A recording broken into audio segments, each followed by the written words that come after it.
सभी साथियों का समय से जुड़ने के लिए बहुत बहुत धन्यवाद।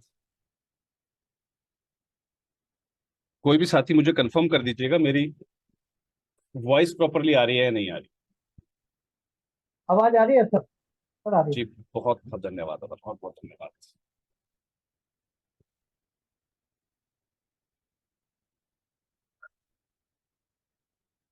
हम्म, हम्म, हम्म, हम्म।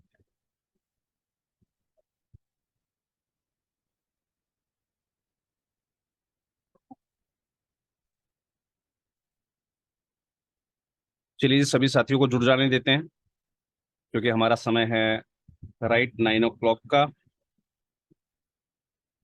Yes, it's 9 o'clock now. आप सभी लोगों ने इस विषय पर जरूर गौर किया होगा कि बहुत सी संस्थाएं 100% टैक्स रिबेट ऑफर करती हैं, राइट। काफी बार पिछले मुझे याद है जब हम पिछली वर्कशॉप कर रहे थे तो वहां भी इस टॉपिक के ऊपर बात आई थी कि 100% टैक्स रिबेट हम कैसे ले सकते हैं। उस समय भी आपको बताया गया था कि कुछ प्रावधान होते हैं आपके, जिन प्रावधानों के अंतर्गत आपको एटीजी प्रोसेस किया जाता है, जिसके अंदर पहला प्रावधान मैंने आपको बड़ा क्लियर कर दिया था पूरा कंसेप्ट कि कैसे फिजिकली हैंडीकैप लोगों के लिए काम करने वाली हमारी जो संस्थाएं हैं वो 100% टैक्स रिबेट के लिए अप्लाई करती हैं through the national NGO, national trust के माध्यम से। वो प्रोसेस आई थिंक सो सबको क्लियर होगा। उसी वर्कशॉप के सर, मेरी वॉइस में डिस्टरबेंस तो नहीं आ रही है किसी प्रकार की? नहीं सर, कोई डिस्टरबेंस नहीं आ रही, क्लियर है। चलिए जी, बहुत बहुत धन्यवाद दादा, थैंक यू। अब वहां पर एक पॉइंट हमारे सामने और भी आ रहा था जो हमने डिस्कस किया था कि 35 AC क्या होता है। सर ने भी बड़े बखूबी रूप से आपको बताया कि 35 AC के अंदर जो है आपकी कुछ प्रियर परमिशंस होती हैं, जिसके अंतर्गत आप अपने डोनर्स को 100% टैक्स की रिबेट आप दे सकते हैं।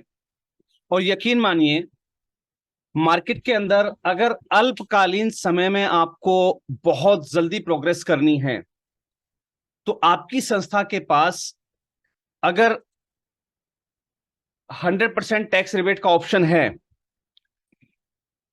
तो यकीन मानिए आप बहुत ही जल्दी प्रोग्रेस कर जाते हैं।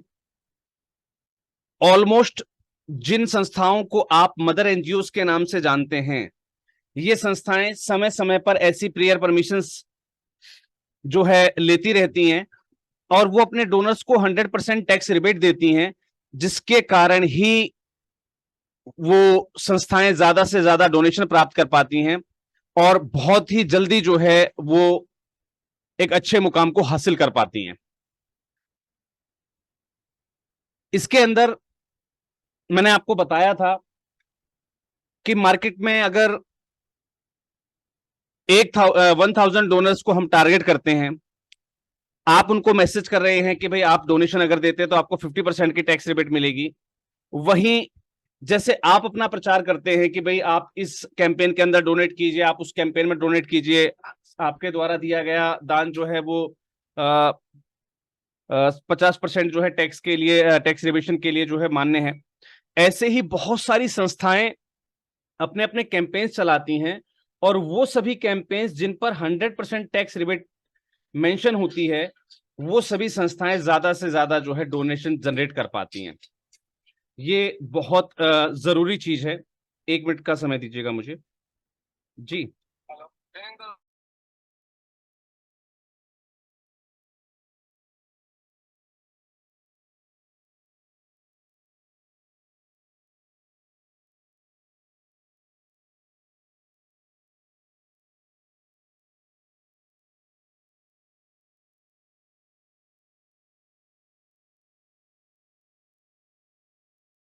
तो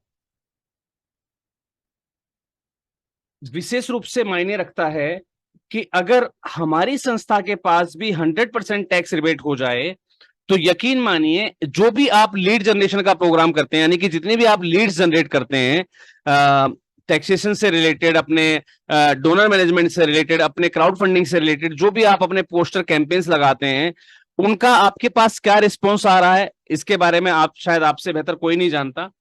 खैर, जो भी रिस्पॉन्स आपको मिल रहा हो, फिलहाल जो भी रिस्पॉन्स आपको मिल रहा हो, उस रिस्पॉन्स के अंदर एकदम जो है 4 गुना की बढ़ोतरी हो जाती है, सिर्फ और सिर्फ केवल एक वजह से कि अगर आप शो आउट करते हैं कि आपकी संस्था जो है 100% टैक्स रिबेट दे पा रही है। बहुत जरूरी चीजें हैं। आज मैसेज सर्कुलेशन के लिए मैंने स्पेशली सभी को कहा था कि आज आप जो है मैसेज को ज्यादा से ज्यादा सर्कुलेट कर दीजिएगा, और इतनी महत्वपूर्ण चीज को सीखने के लिए भी हमारे पास सिर्फ और सिर्फ 15 से 20 लोग आए हुए हैं।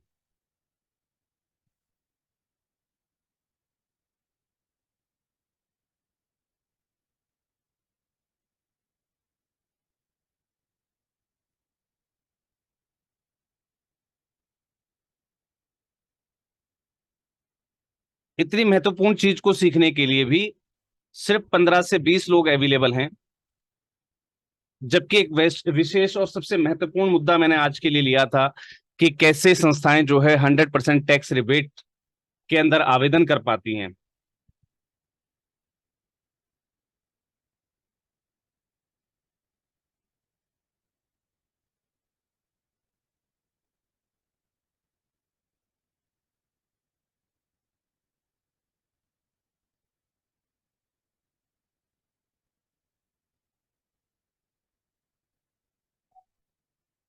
मेरी स्क्रीन शेयर हो रही है सभी के साथ? Yes sir. थैंक यू जी। आज हम बात करने वाले हैं 100% टैक्स फ्री हम अपने डोनर्स को ऑफर कर पाए, हम किसी भी माध्यम से अपने डोनर्स को कह पाए कि कैसे हम अपनी संस्था में, आप अगर हमें डोनेशन करते हैं, आप हमारी संस्था में अगर कॉपरेट करते हैं, आप हमारी संस्था में किसी भी प्रकार का इन्वेस्टमेंट करते हैं, तो हम आपको 100% जो है टैक्स रिबेट प्रोवाइड कर रहे हैं। ये चीज हम कैसे अपने डोनर्स को कह पाए, इसके लिए हमें क्या करना होगा, कौन सी वो विशेष परिस्थितियां होती हैं जिसके अंदर आपको 35AC मिलता है, और कौन सी वो परिस्थितियां जिसके अंदर अगर हम सभी लोग, जितनी भी हमारी संस्थाएं हैं, वो अपने यहाँ पर अगर जो है टैक्स 100% टैक्स सेविंग का अगर अपना मैसेज देने लगे डोनेशन पर, तो उनको क्या करना होगा, कैसे सभी लोग प्राप्त कर सकते हैं। मैं आपसे वादा करता हूं, आज हमारे साथ जो भी 20 पार्टिसिपेंट्स मौजूद हैं, मैं आप सभी लोगों से वादा करता हूं कि आप सभी लोग भी अपने यहाँ पर जो है टैक्स को 100% रिबेट आप ऑफर कर पाएंगे। सबसे पहली चीज आप मुझे सब बताइए कि आप समझ पाए आज का टॉपिक क्या है। से यस और नो। पता नहीं क्यों मुझे आज अजीब सा लग रहा है जैसे मैं बोल रहा हूं लेकिन कोई सुन नहीं रहा हो।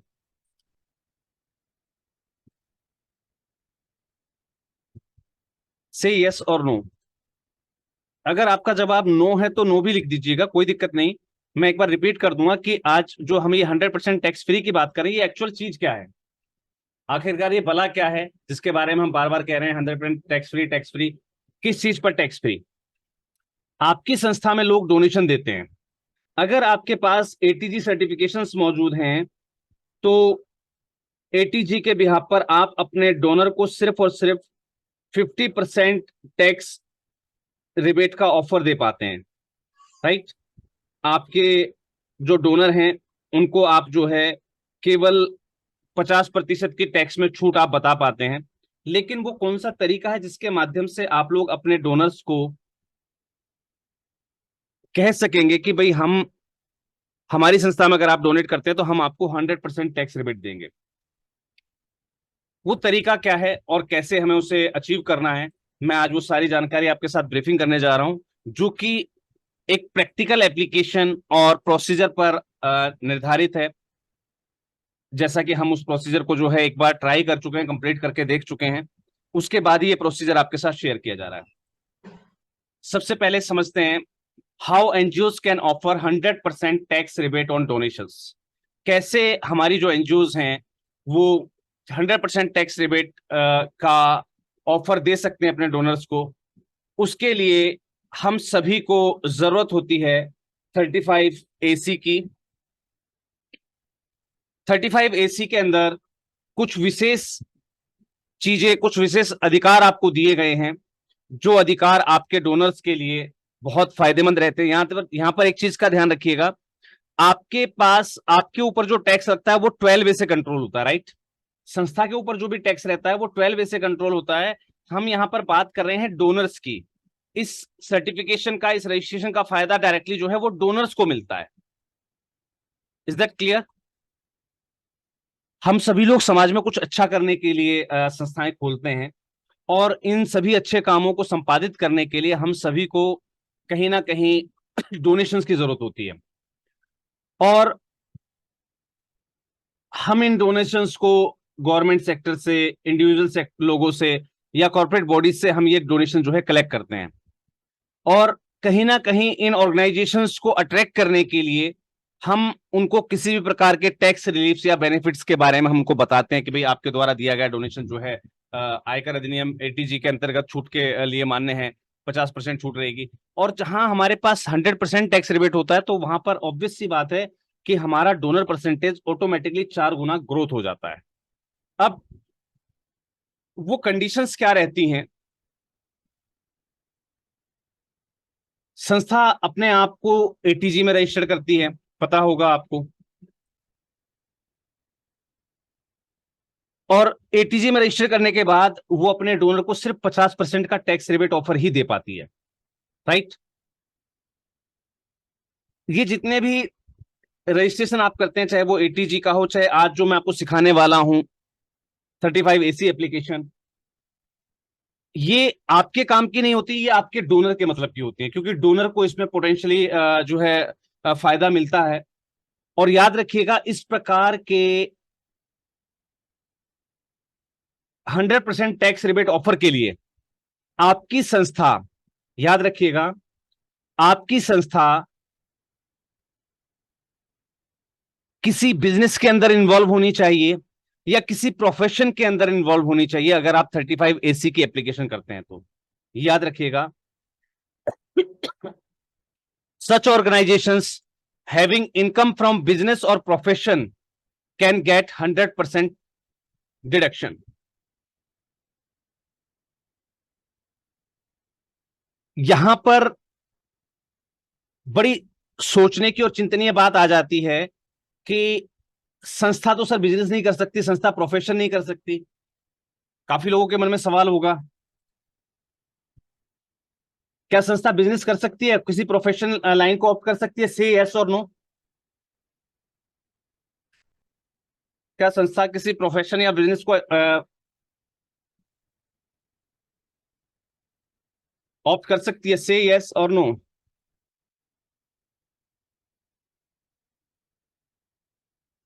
सम्मिलित जवाब है आपके, कुछ ने कहा यस, कुछ ने कहा नो। अब मैं आपको बताता हूं ये प्रोफेशंस क्या वर्ड होता है संस्था की लाइन में। स्कूल जो चलते हैं वो क्या होते हैं? वो एक प्रोफेशन है, लेकिन चला कौन रही होती है? सोसाइटी। स्कूलों का रजिस्ट्रेशन भी तो सोसाइटी एक्ट में होता है ना। आप उसको बिजनेस भी कह सकते हैं, आप उसको प्रोफेशन भी कह सकते हैं, क्योंकि वो सेल्फ सस्टेन्ड होता है। ऐसे कोई भी सामाजिक काम जो सेल्फ सस्टेन्ड हो, जहां पर आप उक्त सर्विसेज के लिए लोगों से चार्ज दे रहे हो, यानी कि सेल्फ जनरेटेड जो आपके प्रोजेक्ट होते हैं जहां पर सेल्फ जनरेशन होती रहती है इनकम की, वो सभी प्रोफेशन काउंट में लिए जाते हैं। कई बार हमने देखा है, काफी लोग कहते हैं कि अरे यार, तुम संस्था के होने के बावजूद जो है 10 रुपए में बल्ब दे रहे हो, फ्री में देना चाहिए आपको। तो काफी लोग कहते हैं अरे यार सर, आप तो संस्था चला रहे हैं, आपको सैनिटरी पैड जो है वो फ्री में बांटने चाहिए, आप इसके लिए भी कॉस्ट क्यों ले रहे हो, लागत मूल्य क्यों ले रहे हो? उसको सेल्फ सस्टेन बनाने के लिए। और कहीं ना कहीं ये ट्रिक्स अपनानी पड़ती हैं, उसके बाद ही हम 35AC जो है अप्लाई कर पाते हैं। आपने जैसा कि देखा होगा, हमने भी इस उपक्रम को शुरू किया, और कहीं ना कहीं हमने अपने संस्थान में एक एक्टिविटी स्टार्ट की जो कि एज ए प्रोफेशन, या आप उसे कह सकते हैं भाई एज ए बिजनेस, हमने उसको स्टार्ट किया। सखी मित्र के प्रोजेक्ट को, और उसके बाद ही हमने जो है 35AC के लिए एप्लीकेशन अपनी लगाई और वो मंजूर हो गई। इसकी जो एप्लीकेशन जाती है वो नेशनल कमेटी के पास जाती है, जिसके अंदर हमारे ऊपर रूल जो लागू होता है वो 11F और 11O लागू होता है। याद रखिएगा, 11F और 11O के अंतर्गत हमें 35AC की परमिशन मिलती है। ये परमिशन परमानेंट नहीं होती हैं, ये साल, 2 साल या अधिकतम 3 साल के लिए मिलती हैं, डिपेंडिंग अपॉन द प्रपोजल और the project you are sharing, you are applying with. आप जिस प्रोजेक्ट या प्रपोजल के साथ आप अप्लाई कर रहे होते हैं उसके अनुसार ही आपको इसकी परमिशन प्राप्त होती है, जो कि मैक्सिमम 3 साल की हो सकती है। तो अब आपको बात समझ में आई कि जितनी भी ये एनजीओज हैं, मदर एनजीओ जिन्हें हम बोलते हैं, ये मदर एनजीओज क्या करती हैं? ये समय समय पर ऐसे ऐसे प्रोजेक्ट लेकर आती हैं जो जिनमें ये 35AC की परमिशन ले लेते हैं और अपने डोनर्स को जो है 100% टैक्स रिबेट का ऑफर देते हैं, जिससे कि कॉर्पोरेट सेक्टर का एक बहुत बड़ा जगत जो है वो इनके पास डाइवर्ट हो जाता है। कॉर्पोरेट सेक्टर का एक बहुत बड़ा बजट जो है इनके पास डाइवर्ट हो जाता है, और उसके माध्यम से ये बहुत कम समय में बहुत ज्यादा पनप जाते हैं और हमारे सामने मदर एनजीओ के रूप में जो है ये विकसित हो जाते हैं। अब ये चीज समझ में आ गई, आपको क्लियर हो गई कि कैसे ये मदर एनजीओ बनती हैं, कैसे ये लोग कम समय में संस्थाएं जो है जल्दी तरक्की प्राप्त कर जाते हैं। इज इट क्लियर और नोट से क्लियर? अगर ये बात आपको क्लियर हो गई है तो, कि कैसे कुछ संस्थाएं, आपको देखा होगा काफी लोग मुझसे कहते हैं डायरेक्टली कि सर हमारे पास भी एक संस्था है, वो तो बहुत कम समय में बहुत जल्दी डेवलप होगी, हम इतनी मेहनत कर रहे हैं उसके बाद हम डेवलप नहीं हो पा रहे। उसका कारण है कि आप अपने डोनर्स को वो चीज ऑफर नहीं कर पा रहे हैं जो चीज आपका डोनर आपसे चाहता है। That's 100% deduction on tax. अगर वो आपको डोनेट करे तो उसको 100% डिडक्शन मिल जाए, वो आप उनको दे नहीं पाते, इसलिए आप पीछे रह जाते हैं, और कुछ संस्थाएं ही जिनको इसकी नॉलेज है वो आगे निकल जाती हैं। और सबसे बड़ी चीज ये है कि इस जानकारी को कोई आपसे शेयर नहीं करता। लेकिन घबराइए मत, आप राष्ट्रीय जो महासंघ के साथ जुड़े हैं तो आपसे कोई भी इंफॉर्मेशन छिपी रह जाए इसका तो सवाल ही नहीं उठता है। हम कैसे सेक्शन 35AC को प्राप्त कर सकते हैं, कैसे इसका हम रजिस्ट्रेशन करते हैं, वो जानकारी अब मैं आपके साथ शेयर करने जा रहा हूं। इस सेक्शन 35AC के अंतर्गत जो भी संस्थाएं having income from the business और the profession can get 100% tax deduction. जो भी संस्थाएं किसी प्रोफेशन या बिजनेस से जो है इनकम जनरेट कर रही होती हैं वो 35AC सेक्शन के अंतर्गत जो है 100% टैक्स रिबेट प्राप्त कर सकती हैं, जिसके लिए आपको 5AC अप्लाई करना होता है, 35AC अप्लाई करना होता है नेशनल कमेटी के पास under the rule of 11F and 11F से लेकर 11O। 11F से लेकर 11O तक बहुत सारे वर्क्स बताए गए हैं, काम बताए गए हैं। तो आप पर्टिकुलर किस काम के लिए अप्लाई कर रहे हैं, आपको उस हिसाब से उसका सेक्शन आपको सिलेक्ट कर लेना था। FGHIJKLMNO, right? तो इन सभी पर अलग अलग पॉइंट्स ऑफ वर्क हैं, वो आपको सिलेक्ट करने होते हैं जब आप इसकी एप्लीकेशन कर रहे होते हैं, तो उसके हिसाब से आप अपना जो है आवेदन प्रस्तुत करते हैं। सेंट्रल गवर्नमेंट ने कुछ स्पेसिफिक टाइप ऑफ प्रोजेक्ट को सिलेक्ट किया है ऑफ द नेशनल नीड्स, जो कि राष्ट्र की जरूरत है, राष्ट्रीय स्तर पर जिन प्रोजेक्ट की जरूरत है उनको स्पेसिफाई किया हुआ है, और उनके लिए, उन पर काम करने के लिए अगर कोई भी चैरिटेबल ऑर्गेनाइजेशन अगर डोनेशन प्राप्त करती है तो उसके लिए नियम लागू किया गया है कि उसको जो है 35AC प्रदान किया जाए, जिससे कि वो अपने डोनर्स को जो है 100% टैक्स रिबेट जो है ऑफर कर सकें। Business houses making donations for the purpose of section 35AC should be careful that the donation organization continues to enjoy approval under section 35AC. The approval under 35AC is not a permanent in nature. 35AC का जो certification होता है, ये जो permission होती हैं, ये permanent नहीं होती हैं। याद रखिएगा, ये परमिशन जो है परमानेंट नहीं होती है, इस बात का हमें हमेशा ध्यान रखना है। मैं आपके साथ सारी इंफॉर्मेशन शेयर करूंगा कि कैसे हमें इसको अप्लाई करना है, किस किस प्रोजेक्ट के अंदर अप्लाई करना है, और इवन देन अगर आप चाहेंगे तो बिल्कुल मैं आपकी हेल्प भी करवाऊंगा, राष्ट्रीय जो महासंघ आपकी हेल्प भी करेगा कि आप अपने यहाँ पर जो है 35AC का एप्लीकेशन प्रोसेस कर सकें। आगे बढ़ने से पहले मैं आप लोगों से जानना चाहूंगा कि कौन कौन से ऐसे हमारे साथी हैं जो चाहते हैं कि सर हम अपने यहाँ पर 35AC लें और हमें डोनर जो है 100% की हमें, हम अपने डोनर्स को जो है टैक्स ऑफर की छूट हम ऑफर कर सकें और हम ज्यादा से ज्यादा डोनेशन कलेक्ट कर सकें। जो जो साथी चाहते हैं कि मैं इसमें आपकी हेल्प करूं, से मी, मी, से मी, जितने लोग चाहते हैं कि सर मैं इसमें आपकी हेल्प करूं, महासंघ हमारी हेल्प करे कि हम अपने संस्थान में जो है इस प्रकार का एक सर्टिफिकेशन लेकर आए कि हम सबसे ज्यादा डोनेशन जो है रिबेट ऑफर कर पाए, हम सबसे ज्यादा डोनेशन जो है इनकम टैक्स रिबेट ऑफर कर पाए। तो ऑलमोस्ट मेरे पास कुछ साथियों के जवाब आए हैं।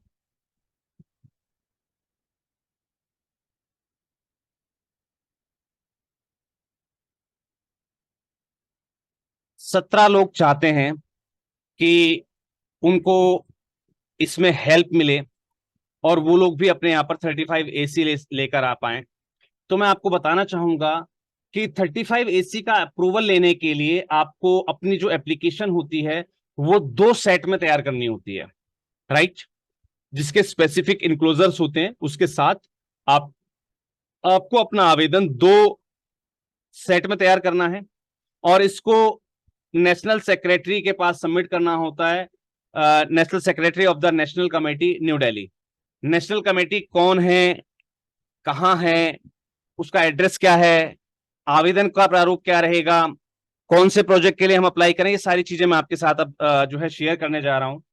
चलिए जी, सबसे पहली चीज, द नेशनल कमेटी में रिकमेंड और reject the project, but when the approval is recommended, that then it is for a period of 3 years and it could be further extended if the national committee is satisfied with the performance during the period। याद रखिएगा, national committee के हाथ में power होती है कि वो आपके किसी भी प्रोजेक्ट को रिकमेंड कर सकें 35 एसी अप्रूवल के लिए या फिर रिजेक्ट कर सकें।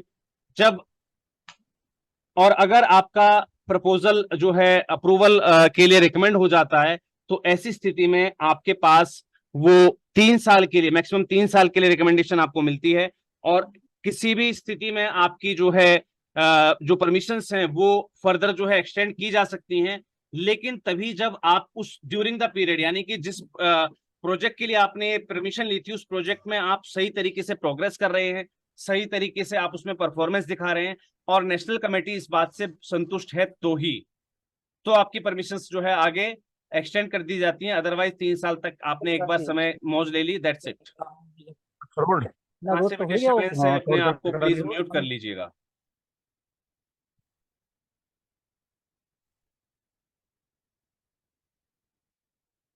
इस certificate has to be issued to the donor in the form of 58A। याद रखिएगा, हम अपने डोनर्स को कौन सा सर्टिफिकेट इश्यू करते हैं, 10BD, क्योंकि हमारे पास क्या है, ATG, राइट। हमारे पास ATG होता है, इसलिए हम उनको जो है 10BD ऑफर करते हैं, 10BD का हम फाइलिंग करते हैं।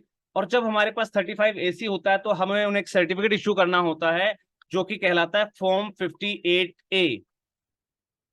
और यही सर्टिफिकेट डोनर को इनेबल करता है क्लेम करने के लिए उसकी एग्जेम्पशंस जो कि 100% होती है।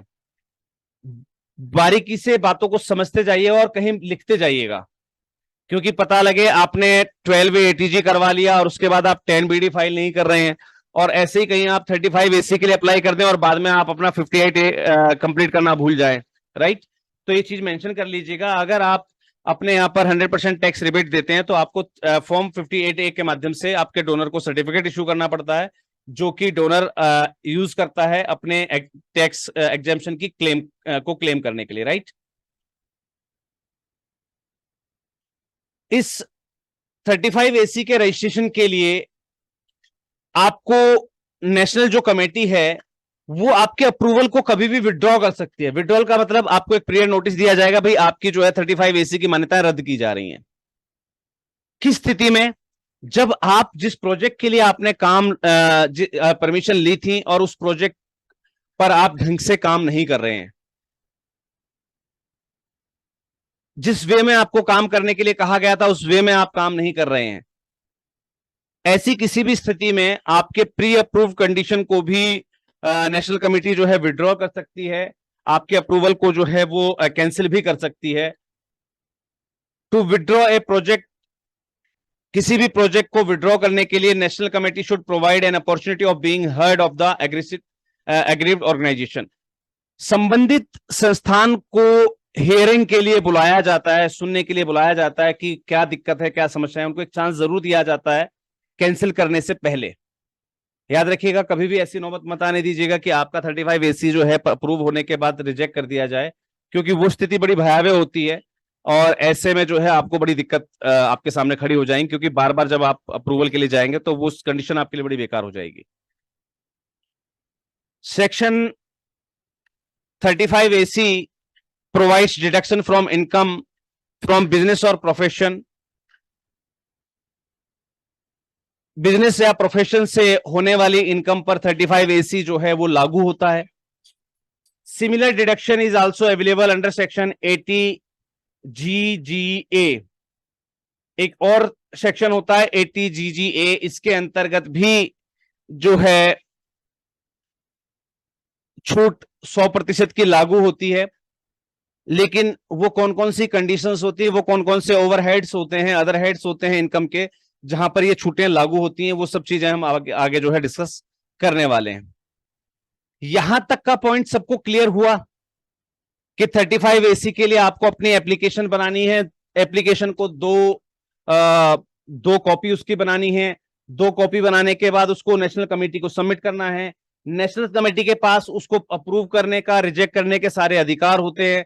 और जिस स्थिति में आप उस प्रोजेक्ट को ढंग से कैरी आउट नहीं कर रहे हैं, तो उस स्थिति में आपके अप्रूव की हुई सेक्शन 35AC की परमिशन को भी जो है नेशनल कमेटी जो है रिजेक्ट कर सकती है।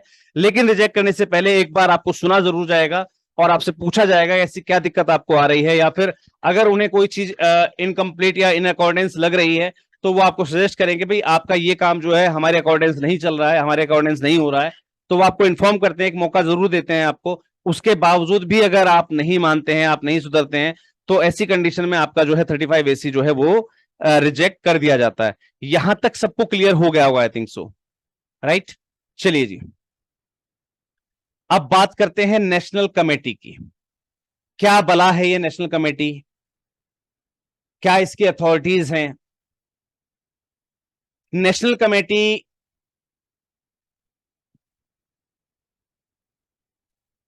सेंट्रल गवर्नमेंट ने एक नेशनल कमेटी को जो है कंस्टिट्यूट किया हुआ है ऐसे प्रोजेक्ट्स और स्कीम को जो है आइडेंटिफाई करने के लिए, जो 35AC के अंदर नोटिफाइड की जा सकती हैं।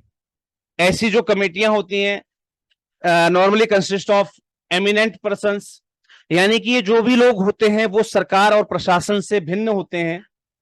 ठीक है जी, इनका संस्था या आप कहें भाई ये हमारे एनजीओ दर्पण वाले नीति आयोग से होंगे क्या? बिल्कुल भी नहीं। ठीक है, ये कमेटी बिल्कुल अलग होती है। All the NGOs are entitled to apply the national committee to get his project और स्कीम अप्रूव। और सभी एनजीओ को निर्धारित किया जाता है कि वो इस नेशनल कमेटी के पास ही अपना प्रपोजल या अपनी स्कीम आप लेकर जाएं 100% टैक्स एग्जेम्पशन का सर्टिफिकेट प्राप्त करने के लिए, राइट। ये एप्लीकेशन आपको कहां जमा करनी है? The application for the approval by the national committee should be made to the secretary, National Committee for Promotion of Social and Economic Welfare, Department of Revenue, Government of India, North Block, New Delhi, 111001। मैं एक बार address को फिर से mention कर रहा हूं, note down कर लीजिएगा। To the secretary, national committee for promotion of social and economic welfare, Department of Revenue, Government of India, North Block, New Delhi, 111001। अगर आपने एड्रेस नोट कर लिया है तो आप मुझे चैट बॉक्स में कंफर्म कर सकते हैं, नोटेड, NOTED, नोटेड। अगर आपने इस एड्रेस को नोट कर लिया है, ये बार बार शेयर नहीं किया जाएगा आपके साथ, मेंशन कर दीजिएगा। अगर आपने इस एड्रेस को नोट कर लिया है तो to the secretary, national committee for promotion of social and economic welfare, department of revenue, government of India, north block, new Delhi, 111001। ध्यान रखिएगा यहां पर डिपार्टमेंट ऑफ रेवेन्यू जरूर डाल दीजिएगा, क्योंकि सेक्रेटरी जो है सेशनल सोशल और इकोनॉमिक वेलफेयर कई डिपार्टमेंट अलग है, तो कहीं ऐसा ना हो आपका वहां पहुंच जाए, ये पर्टिकुलर डिपार्टमेंट ऑफ रेवेन्यू में जाना चाहिए, right. To the secretary, national committee for the promotion of social and economic welfare, department of revenue, government of India, north block, new Delhi, 111001। चलिए, सभी लोगों ने नोट कर लिया है, thank you, thanks a lot. चलिए जी, आगे बढ़ते हैं।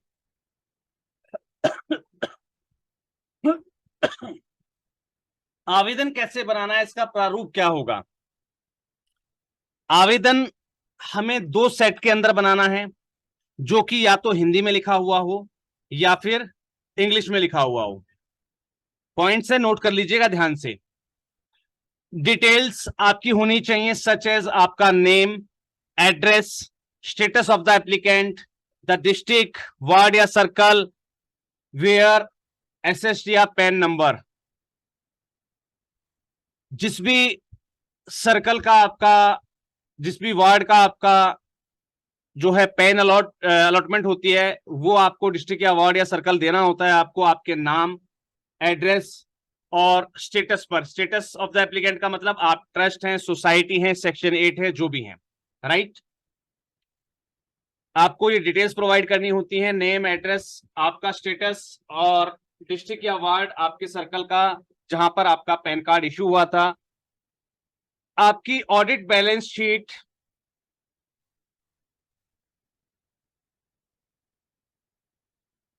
Profit and loss account, income और expenditure account for the latest year, यानी कि जो लेटेस्ट आपने करवाई हो वो भी, और इसके साथ साथ 2 प्रोसीडिंग ईयर्स की भी, 2 प्रोसीडिंग ईयर्स की भी आपको जो है साथ में इंक्लूज डिस्क्लोज करनी होती है। Audit, balance sheet, profit and loss account और इनकम एंड एक्सपेंडिचर। क्लियर है? अगर आप कैरिंग आउट ए बिजनेस हैं तो आप profit and loss account provide करेंगे। अगर अभी तक आप जो है नॉन प्रॉफिटेबल एक्टिविटी कर रहे थे तो आप इनकम एंड एक्सपेंडिचर जो है आप अपना शेयर करेंगे, राइट। तो आपकी ऑडिट रिपोर्ट जो कंप्लीट रहती है with balance sheet and पीएलएन account या आईएनई अकाउंट, ठीक है, तो वो आपको जो है कंप्लीट की कंप्लीट आपको जो है शेयर करनी है करंट ईयर और 2 प्रीसीडिंग ईयर्स की, यानी कि 3 सालों की आपको ये ऑडिट सबमिट करनी होती है। हाउ इज इट कॉन्स्टिट्यूटेड, आपकी संस्थान कैसे बनी है, आपकी ट्रस्ट है, सोसाइटी है, तो इससे संबंधित जो भी आपका रिलेवेंट डॉक्यूमेंट होता है, चाहे वो आपकी ट्रस्ट डीड हो, रूल एंड रेगुलेशन बुक हो, मेमोरेंडम ऑफ एसोसिएशन हो, आर्टिकल एसोसिएशन हो, या रजिस्ट्रेशन सर्टिफिकेट हो, या ट्रस्ट की डीड हो, वो सभी चीज आपको इसमें डिस्क्लोज करनी होती है आपके आवेदन के अंदर। इसके अलावा क्या क्या जरूरत होती है हमें? Name and address of the person, उन सभी लोगों के नाम और एड्रेस जो इस एसोसिएशन या इंस्टीट्यूशंस को मैनेज कर रहे हों, including those who left the organisation but were managing the affairs of the association या institution during the 3 years of preceding date of application. पिछले 3 साल में अगर आपने अपने संस्थान के अंदर किसी भी प्रकार का कोई चेंज, सत्ता परिवर्तन किया है, आपने अपनी कार्यकारिणी में किसी व्यक्ति को घटाया बढ़ाया है, उनकी भी डिटेल आपको देनी पड़ेगी। पिछले 3 साल के अंदर आपने अपनी कार्यकारिणी में जो भी मेंबर्स को घटाया बढ़ाया है, उनकी डिटेल के साथ साथ जो आपके प्रेजेंट जो एसोसिएशन होती है, आपके जो प्रेजेंट मेंबर्स होते हैं, उनकी डिटेल्स भी आपको इसके साथ जो है प्रोवाइड करनी होती हैं, जो कि बहुत ज्यादा जरूरी है। इसके अलावा if the association or the institution is noted under section 1023C or is approved for the provision of section 80G, the particulars of such approval granted। अगर आपको पहले से 80G प्राप्त है तो उसकी डिटेल भी आपको इसमें मेंशन करनी होगी कि आपके पास ऑलरेडी जो है 1023C की या 80G की परमिशंस भी अवेलेबल हैं। ये चीज आपको पहले से वहां पर मेंशन साथ में जो है उसमें आपको जरूर डिस्क्लोज करनी है आपकी इंफॉर्मेशन। Is that clear? साथ साथ नोट करते जाइएगा। brief particulars of the activities of the association or institution during the 3 years preceding the date of application. आपकी डेट ऑफ एप्लीकेशन से 3 साल पहले तक आपकी संस्था के द्वारा की गई एक्टिविटीज का आपको एक ब्रीफ देना होता है।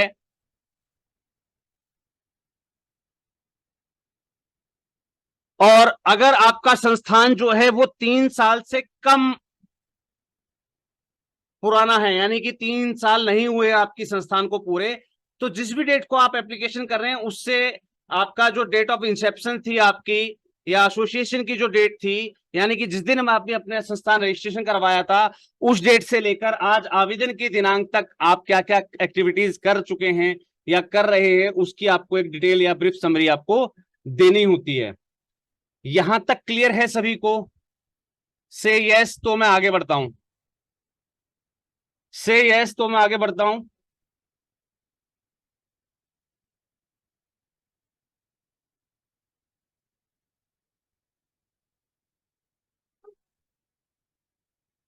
चलिए जी,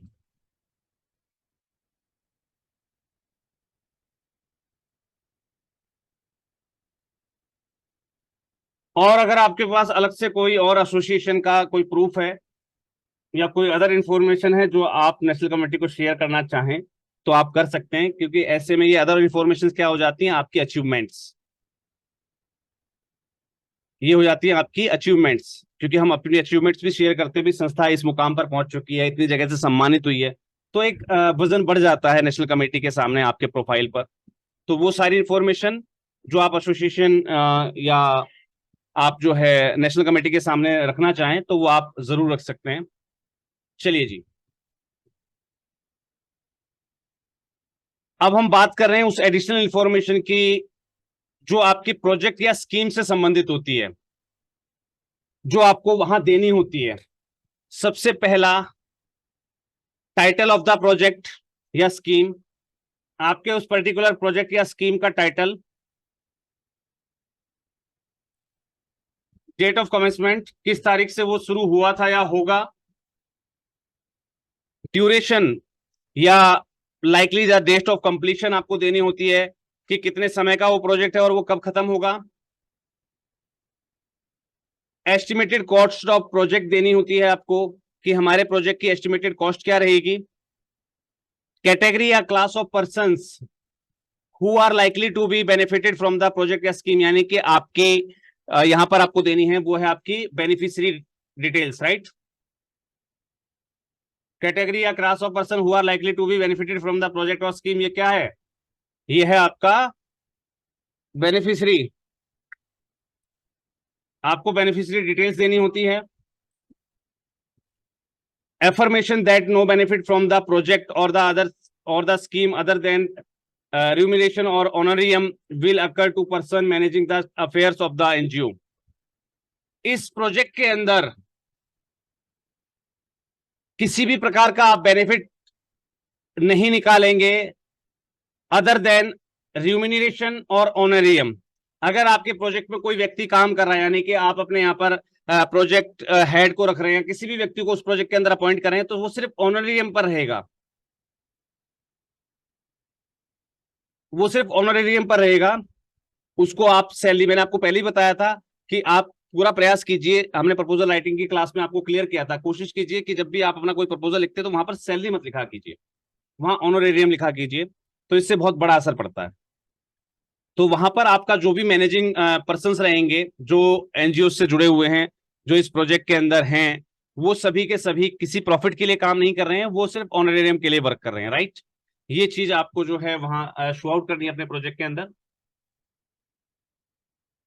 और ऐसी कोई भी जानकारी जो आप राष्ट्रीय कमेटी के सामने रखना चाहें, यानी कि आप पूरा प्रपोजल अपना लिख कर देंगे, आप उसमें अपने आउटपुट्स आउटकम्स जो भी आपको सिखाए गए हैं वो सारी चीज आप एक बाय प्रोफेशनल अपना एक प्रोजेक्ट बनाएंगे और उसको आप नेशनल कमेटी के समक्ष रखेंगे।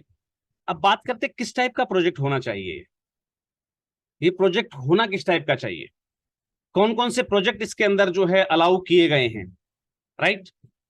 आपको बता दिया गया था कि डोनर्स को जो है सर्टिफिकेट इशू करना होता है, राइट। वो आपको मैंने बताया कि 35AC के अंतर्गत आप जब डोनर को सर्टिफिकेट इशू करते हैं, वो कहलाता है आपका 58A, जिसके अंतर्गत जो है आपके डोनर को छूट मिलती है, और वो अपनी टैक्सेबल इनकम पर जो है अपनी छूट को जो है क्लेम कर सकता है। इस 58A फॉर्म को इशू करने के लिए डिफरेंट डिफरेंट आपको इंफॉर्मेशन चाहिए होती है डोनर्स की, या जो जानकारी आपको वहां देनी होती है वो आपके समक्ष रख दी गई है। कंट्रीब्यूटर्स या डोनर्स की जो है डिटेल नेम चाहिए होता है, उनके एड्रेस के साथ, उनका पैन, अमाउंट कितना कंट्रीब्यूट किया उन्होंने, किस प्रोजेक्ट या स्कीम के लिए उन्होंने कंट्रीब्यूट किया है ये amount, total amount of contribution received during the year, पूरे साल के अंदर कितना अमाउंट आपको रिसीव हुआ, total cost of the project क्या थी जो नेशनल कमेटी के द्वारा अप्रूव की गई, और सच एनुअल रिपोर्ट, जो भी आपकी एनुअल रिपोर्ट होती है वो हर 30 जून से पहले नेशनल कमेटी के पास पहुंच जानी चाहिए, और वहां से जो आपको रिसीविंग मिलती है, ठीक है, वो आपको इसके साथ डिस्क्लोज करनी है, राइट। जब आप अपना 45A फॉर्म अप्लाई करते हैं डोनर्स को सर्टिफिकेशन के लिए, तो ये जानकारियां आपको जरूर जो है वहां पर उनके समक्ष रखनी है, right.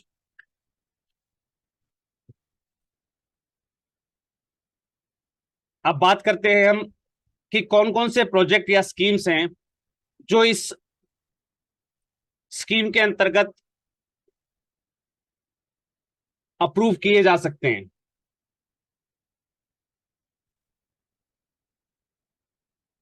N approved amount could be raised and utilised within a given period. जो भी अमाउंट आप रेज करते हैं और उसका यूटिलाइजेशन आपको एक जो है निर्धारित समय के अंतर्गत करना होता है। In selective cases extension of the period could be permitted for the completion of the project. कुछ सेलेक्टिव केसेस को ही जो है एक्सटेंशन मिलता है इस परमिशन का, ठीक है, इस प्रोजेक्ट को कंप्लीट करने के लिए। जनरली सच नोटिफाइड या एलिजिबल प्रोजेक्ट्स और schemes get the notes of the national node of national committee as mention below. ध्यान दीजिएगा, बहुत महत्वपूर्ण प्रोजेक्ट है, अपने अपने एरिया में आप सभी लोग शुरुआत कर सकते हैं।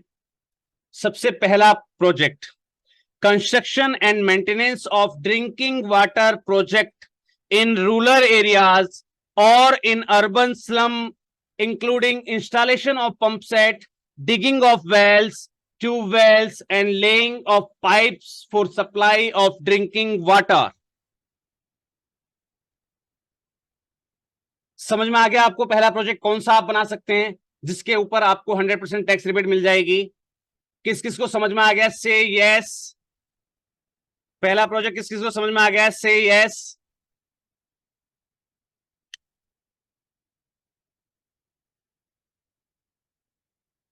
जल आपूर्ति से संबंधित किसी भी प्रकार का प्रोजेक्ट, चाहे वो आप रूरल एरिया के लिए बनाएं, चाहे आप अर्बन स्लम्स के लिए बनाएं, जिसके अंदर आप पंप सेट्स इंस्टॉल कर रहे हैं, आप कुएं खोद रहे हैं, ट्यूबवेल लगवा रहे हैं किसानों के लिए, या कुछ भी, या पाइपलाइन बिछवा रहे हैं स्वच्छ वाटर या ड्रिंकिंग वाटर की सप्लाई के लिए, ऐसे सभी प्रोजेक्ट इस स्कीम के अंतर्गत मान्य हैं।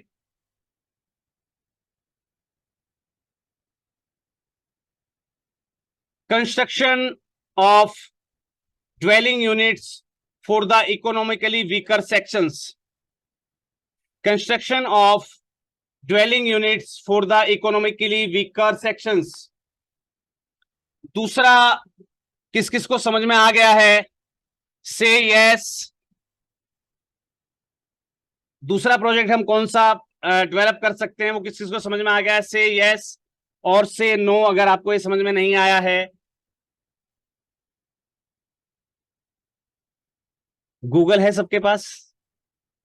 किसी ने मुझे लिखा सर हिंदी में बता दो। गूगल है ना आपके पास?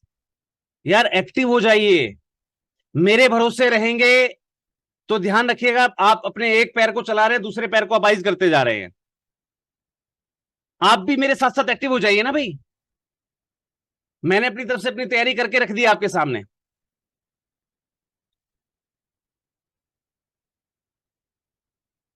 जल्दी से सर्च कीजिए और बताइए इसका मतलब क्या हुआ, आपको समझ में आया या नहीं आया? से यस और नो। आपको सिर्फ इसको हिंदी में कन्वर्ट कीजिए आपके गूगल ट्रांसलेटर से। अभी भी जो नो कह रहे हैं, मैं आपको फिर कह रहा हूं सर, एक बार गूगल ट्रांसलेटर पर जाइए, और सर्च कीजिए इसका मतलब क्या होता है, फिर लिखिएगा यस और नो। थोड़ा बहुत एक्टिव होना सीखिए, अपंग और अपाहिज मत बनिए, अपंग और अपाहिज मत बनिए प्लीज।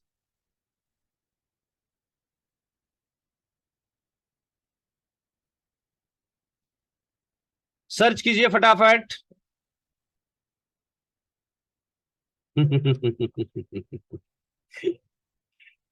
आ गया समझ में? आप किसी भी प्रकार की गरीबों के लिए, इकोनॉमिकली वीकर सेक्शंस के लिए अगर आप कोई भी आवासीय योजनाएं लेकर आ रहे हैं, राइट, अब समझ में आ गया ना आपको? अब समझ में आ गया ना? मैंने इसलिए कहा ना कि थोड़ा सा आप लोग भी एक्टिव रहा कीजिए।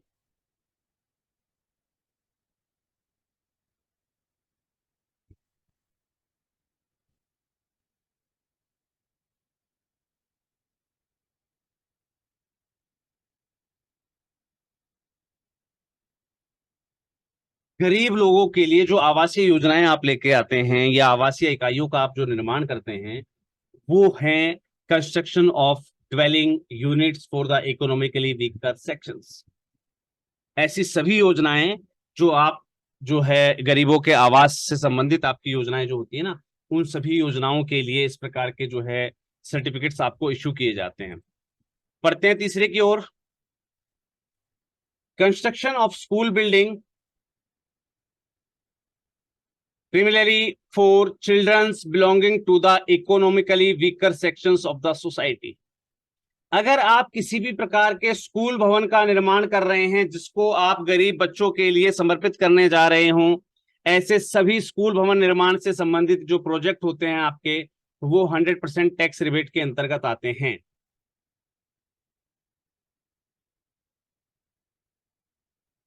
क्लियर हुआ सभी को तीसरा पॉइंट कि आपको कौन सा प्रोजेक्ट बनाना है इस प्रोजेक्ट, इस सेक्शन के लिए? से यस। और ऑलमोस्ट हमारी सारी संस्थाएं इनमें से किसी ना किसी एक सेक्टर पर काम जरूर कर रही हैं।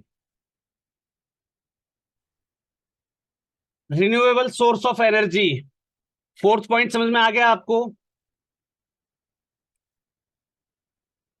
Establishment and running of non conventional and renewable source of energy system. अगर इस पर आप अपना कोई प्रोजेक्ट बनाते हैं तो उस पर भी आप जो है 35 AC की ग्रांट आप ले सकते हैं। अब बात को समझना बड़ी गहराई से, चलिए बाद में समझाऊंगा, पहले मैं अपने सारे टॉपिक्स क्लियर कर देता हूं। Construction and maintenance of bridge, public highways और अदर रोड्स। आप किसी भी प्रकार के, आपको शायद बहुत ही कम लोग जानते हैं इस चीज को, आपकी संस्था चाहे तो खुद के प्रोजेक्ट बना सकती है किसी भी प्रकार का ब्रिज बनाने के लिए, पब्लिक हाईवे बनाने के लिए या अदर रोड्स बनाने के लिए। प्रधानमंत्री ग्राम सड़क की जो टेंडर्स निकलते हैं ग्राम सड़क योजना के, उसमें भी आप अप्लाई कर सकते हैं। अगर आप सेक्शन 8 हैं तो, आप जो है स्टार्टअप के अंतर्गत हैं तो आप इन सभी जो टेंडर्स होते हैं, इससे संबंधित जो इकाइयां होती हैं, उनसे संबंधित प्रोजेक्ट को आप जेम पोर्टल से ले सकते हैं। आप अपने प्रोजेक्टेड चीजें लगा सकते हैं, और ऐसे प्रोजेक्ट अगर आपके जो है एलिजिबल हो जाते हैं तो ऐसे सभी कंस्ट्रक्शन या मेंटेनेंस से संबंधित प्रोजेक्ट के लिए आपको 100% टैक्स रिबेट की जो है वो मिल जाती है। यानी कि सरकार आपको कुछ नहीं दे रही। आपने किसी भी अपना एक प्रपोजल बनाया कि भाई मुझे दिल्ली के अंदर ये जो नया नया पुल बना था, क्या नाम है अभी उस पुल का, दिल्ली के अंदर जो बना था, बड़ा फेमस हुआ है अभी वो, अरे दिल्ली वाले कोई तो साथी बता सकते हैं भाई कौन सा पुल है वो, मेरठ वाले रोड पे जो बना है बड़ा अच्छा सा, बहुत सारी दुर्घटनाएं भी हुई वहां पर, अभी नया नया कंस्ट्रक्ट हुआ है और बहुत फेमस भी है वो। कोई भी साथी नहीं है दिल्ली से? जी केएमपी पे, नहीं सर, केएमपी नहीं, दिल्ली के अंदर एक पुल बना है। डीएनडी भी है सर। नहीं, डीएनडी नहीं है सर। और अच्छा अभी वो, रिसेंटली एक बना है जो तारों पर बना हुआ है। अच्छा अच्छा, अरे तारों पे उसका नाम नहीं ध्यान आ रहा सर। वो उस पे है, जमुना पे, वजीराबाद पुल के पास है सर हाँ वो। हाँ हाँ, वही तो, मेरठ वाले रास्ते पर हम जब जाते हैं, हाँ हाँ, मुझे नाम नहीं ध्यान आ गाजियाबाद मेरठ की तरफ जाते हैं तो एक अच्छा सा पुल बना हुआ है। तो रहा। हाँ आपकी संस्थान चाहे स्वैच्छिक संस्थान के रूप में, स्वैच्छिक इकाई के रूप में उनकी मेंटेनेंस के लिए प्रोजेक्ट बना सकती हैं। और इनोवेशन अगर उसके अंदर है, आपके प्रोजेक्ट के अंदर कुछ इनोवेशन है, कुछ इनोवेटिव है, तो आपका प्रोजेक्ट जो है वो नेशनल कमेटी जो है कंसीडर करती है, और ऐसे प्रोजेक्ट पर ऐसे पुलों की या इन चीजों की मेंटेनेंस के लिए आप जब अपना प्रपोजल लगाते हैं तो उस प्रोजेक्ट अगर वो पास हो गया तो वो सारे काम आपको करने हैं पब्लिक डोनेशन से, आपके डोनर मेंबर्स की हेल्प से। सरकार उसके लिए कुछ नहीं देगी आपको, ध्यान रखिएगा। पर ये फायदा आपको जरूर सरकार देगी कि ऐसे सभी प्रोजेक्ट पर जब आप डोनेशन लेंगे तो उस पर 100% टैक्स रिबेट की परमिशन आपको सरकार जो है 35AC के अंतर्गत दे देती है। क्लियर? बढ़ते हैं अगले पॉइंट की ओर। Any other programme for the upliftment of rural people और द अर्बन स्लम ड्वेलर्स, ऐसे कोई भी और प्रोग्राम जो रूरल पुअर या अर्बन स्लम एरियाज में लागू होते हों उनको अपलिफ्ट करने के लिए, ऐसे सभी प्रोग्राम्स को नेशनल कमेटी जो है वो कंसीडर करती है, और आप अपने प्रोजेक्ट वहां भेज सकते हैं, जिससे कि अगर आपको परमिशन मिल गई तो आप 100% टैक्स रिबेट ऑफर कर सकते हैं। बशर्ते बस आपको करना क्या है, जो भी आप डोनेशन लें, भाई मेरे पास आज मेरे सखी प्रोजेक्ट के लिए मुझे 100% टैक्स रिबेट की वो मिल गई है, राइट? तो मैं चाहूं तो मैं किसी भी चीज के लिए डोनेशन लेता रहूं, मुझे सिर्फ करना क्या है, मुझे उस अमाउंट को अपने सगी प्रोजेक्ट में तो दिखाना है कि मुझे उस सगी प्रोजेक्ट के लिए मिला हुआ है, राइट? छूट तो मैंने सबको वही दी थी ना, बात समझे? तो ये सब चीजें होती हैं जिनको आप बहुत बेहतरीन तरीके से जो है मेंटेन कर सकते हैं। 35AC की परमिशन के बाद आपका डोनर ग्राफ बहुत ज्यादा एक्सटेंड हो जाता है। और ये मैं जो है एक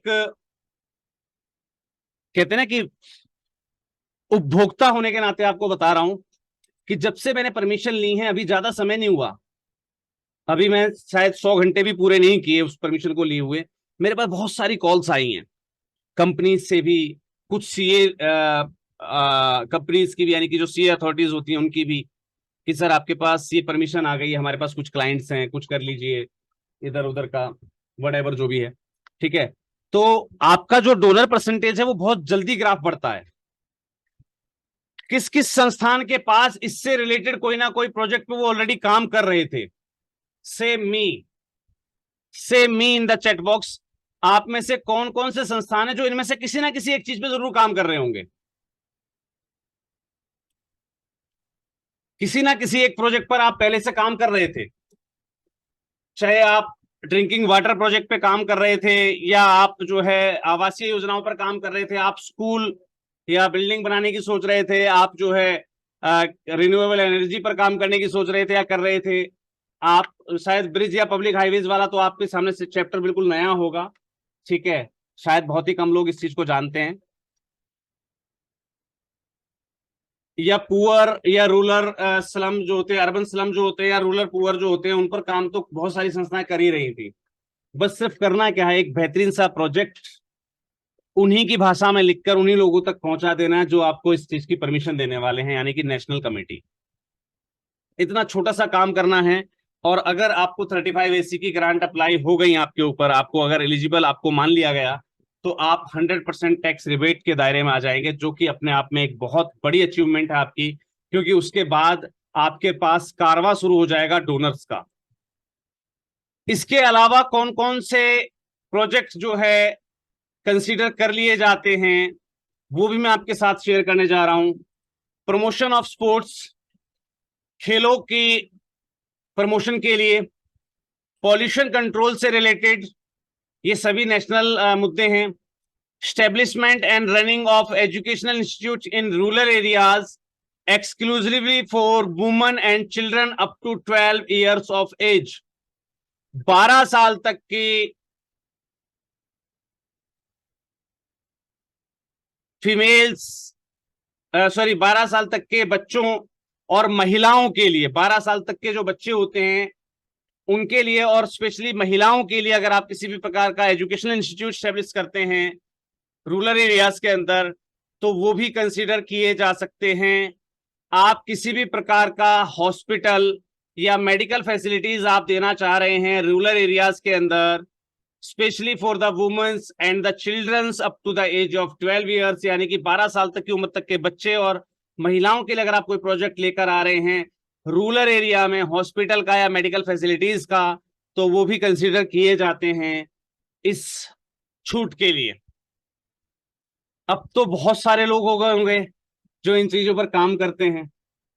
सेम मी, अगर अब आप भी इसके दायरे में आ चुके हैं तो, सेम मी, अगर आप इस भी दायरे में आ चुके हैं तो अब राइट, कुछ लोग रह गए थे जिनका दायरा नहीं मैच हो रहा था, लेकिन अब मैच हो गया होगा, राइट। हम सभी लोग इनमें से किसी ना किसी क्षेत्र के अंदर काम कर रहे हैं। तो भैया 100% टैक्स रिबेट की अगर 3 साल के लिए परमिशन मिल गई ना, तो आप इस चीज को क्या समझते हैं? एक प्रैक्टिकल भाषा में समझाऊं मैं आपको, एक प्रैक्टिकल भाषा में समझाऊं मैं आपको, एक प्रैक्टिकल भाषा में समझाऊं भाई आपको मैं, कि ये जो 3 साल की परमिशन होती है ये क्या हो सकती है आपके लिए। आपने, आपके यहाँ पर नगर न्यायपालिका देखी होगी, हर जगह होगी न्यायपालिका, राइट, हर जगह न्यायपालिका है। वहां पर बहुत सारे वकील होते हैं, राइट, वहां पर बहुत सारे वकील होते हैं। ऑब्वियस सी बात है, उनकी कोई सरकारी सैलरी तो है नहीं। जितने केस उनके पास आएंगे उतने केस वो लड़ेंगे और उसके हिसाब से वो अपना प्रॉफिट या अपना सोर्स ऑफ इनकम आप बना पाते हैं, राइट। उनमें से कुछ वकीलों को एक परमिशन मिलती है, ऑथ कमिश्नर की, नोटरी पब्लिक की। सुना है आपने, नोटरी पब्लिक होता है एक, सुना है? ये परमिशन वकीलों को मिलती है 3 या 5 साल के लिए। अब समझ में आ गया आपको? वो 3 या 5 साल में इतना इकट्ठा कर लेते हैं कि फिर उनके वकालत के धंधे में कोई कमी रहती ही नहीं है किसी प्रकार की। यानी कि वो 3 साल का दायरा उनको इतना अच्छा मिलता है कि वो अपना बहुत अच्छा कमा लेते हैं। करना क्या होता है, कोई भी आया, साहब नोटरी करवानी है, ला भाई, दिया ठप्पा मारा। कई बार क्या होता है, व्यक्ति जाता है तो नोटरी वाले के पास ही जाता है, सर एक कंप्लेंट टाइप कर दो। क्या करना है भाई?